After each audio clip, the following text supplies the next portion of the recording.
মধ্যে অনৈক্য। বিএনপি বিএনপির মতো চিন্তা করে, জামাত জামাতের মতো চিন্তা করে, এনসিপি এনসিপির মতো চিন্তা করে, যে যার রাজনৈতিক স্বার্থ নিয়ে চিন্তা করতেছে। কিন্তু আওয়ামী লীগ নিষিদ্ধের প্রশ্নে সবাই যে সে 5 তারিখের মতো এক কাতারে এসে দাঁড়াবে, সেই পরিস্থিতি কিন্তু দেখা যাচ্ছে না। আজকে এই জন্যই আমরা শাহবাগ ব্লকেট করেছি, যাতে করে এই আওয়ামী লীগ নিষিদ্ধের বিষয়টা নিয়ে একটু জনগণের মধ্যে আওয়াজ উঠে। জনগণকে আওয়াজ তুলতে হবে, এই ভারতের এজেন্ট আওয়ামী লীগকে নিষিদ্ধ করতে হবে। বাংলাদেশে ঘুরে উঠবে আর নাটাই থাকবে দিল্লিতে, এই সুযোগ দেওয়া হবে না। এবং পৃথিবীর ইতিহাসে কোন স্বৈরাচারের লাশ সেই দেশে দমন করার সুযোগ দেওয়া হয় নাই। বাংলাদেশে শেখ হাসিনা যেহেতু চলে গিয়েছে, আমরা শেখ হাসিনাকে আর দেশে রাখতে চাই না। শেখ হাসিনার লাশও আমরা দেশে দেখতে চাই না। এই গণহত্যাকারী বিচার চাই। সংগ্রামী সাথী ও বন্ধুগণ, প্রিয় সাংবাদিক উপস্থিতি, সবাইকে জাতীয় নাগরিক পার্টির পক্ষ থেকে সংগ্রামী শুভেচ্ছা। প্রিয় উপস্থিতি, আপনারা জানেন আজকে আমাদের পূর্ব নির্ধারিত কর্মসূচি জাতীয় নাগরিক পার্টি মহানগরের ব্যানারে গত 17 বছর এবং এই জুলাই আন্দোলনে গণহত্যাকারী দল বাংলাদেশ আওয়ামী লীগ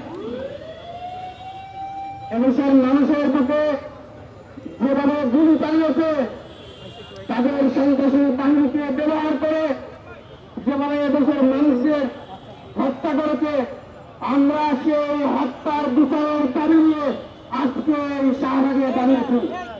প্রিয় সংগ্রামী বন্ধুগণ, আমরা এই গণহত্যাকারী দল বাংলাদেশ আওয়ামী লীগের বাংলাদেশে কোন রাজনীতিতে দেখতে চাই না। আমরা এই গণহত্যাকারী দল বাংলাদেশ আওয়ামী লীগের বিচার চাই। আমরা আদালতের মাধ্যমে এই গণহত্যাকারী দল আওয়ামী লীগের এবং আওয়ামী লীগের যারা নেতৃবৃন্দ ছিলেন তাদের বিচারের দাবি জানাচ্ছি।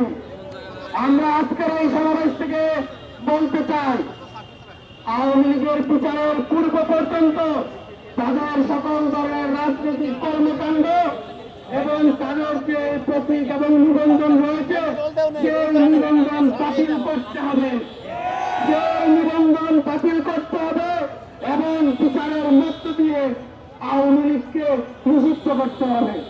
সবাইকে ধন্যবাদ এবং শুভেচ্ছা জানিয়ে আমি বক্তব্য দিচ্ছি। আমরা খুব আজব জাতি, 7 মাসের ব্যবধানে আমরা আমাদের মেমোরি মনে হয়েছে ডিলেট করে ফেলেছি। এই আওয়ামী লীগ কি ক্ষতিটা বাংলাদেশের জন্য করে, এটা কোনো বাংলাদেশের দল নয়। এই দল হচ্ছে একটা ইন্ডিয়ান দল। কোন ইন্ডিয়ান ইলেভেন বাংলাদেশে থাকতে পারে না, থাকতে পারে না, এটা স্পষ্ট।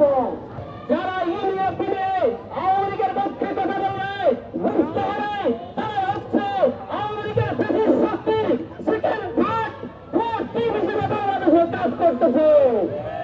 আমি আমার কথা শেষ করতেছি এই কথা বলে, এই জুলাই পরবর্তী বাংলাদেশের আকাঙ্ক্ষা